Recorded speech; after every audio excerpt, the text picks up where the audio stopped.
मजा आया, अमरूद खाया मजा आया, अमरूद खाया मजा आया। तभी सीता रसोई में आती है और रघु तोते को अमरूद खाते देख बहुत गुस्सा होती है। सीता रघु को बाहर निकालने के लिए पिंजरे में अमरूद रखती है। रघु जब अमरूद खाने लगता है तो पिंजरे का दरवाजा बंद हो जाता है और वो उसमें फंस जाता है।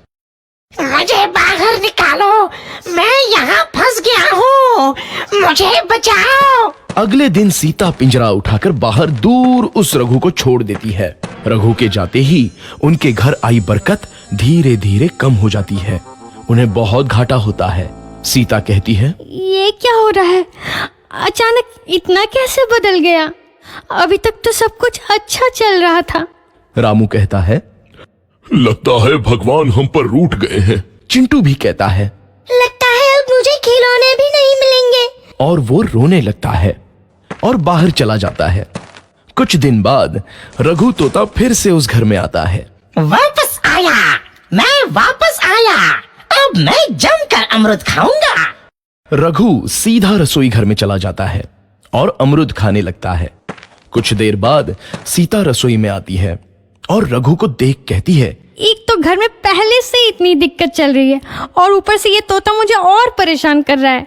सीता रघु को वहां से भगा देती है। रघु उड़कर किसी कोने में छुप जाता है। कुछ दिन बाद धीरे धीरे उस घर की बरकत वापस आने लगती है। काम भी अच्छे से चलने लगता है। एक रात जब रघु तोता अमरूद खाने जाता है तो पिंजरे में फंस जाता है। ये लोग आखिर चाहते क्या हैं? एक तोते को शांति से अमरूद खाने क्यों नहीं देते? मैं कौन सा चोरी कर रहा हूँ? बस अमरूद ही तो खा रहा हूँ। तभी रामू वहां आता है और पिंजरे में रघु तोते को देख उसे बाहर छोड़ देता है। ये तोता भी कितना जिद्दी है, बार बार वापस आ जाता है।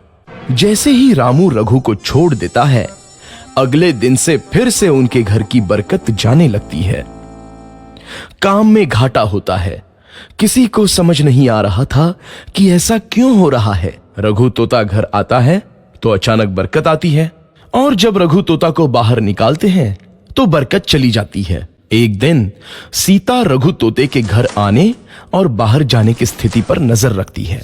ये तोता जब भी घर आता है तो घर में बरकत आती है और जैसे ही ये घर से बाहर जाता है तो उसी के साथ बरकत भी चली जाती है। कहीं ये जादुई तोता तो नहीं है? अगली बार जब ये तोता घर आएगा तो मैं इसे कहीं नहीं जाने दूंगी। सीता रघु का बहुत इंतजार करती है, लेकिन रघु तोता दोबारा उस घर में कभी नहीं आता।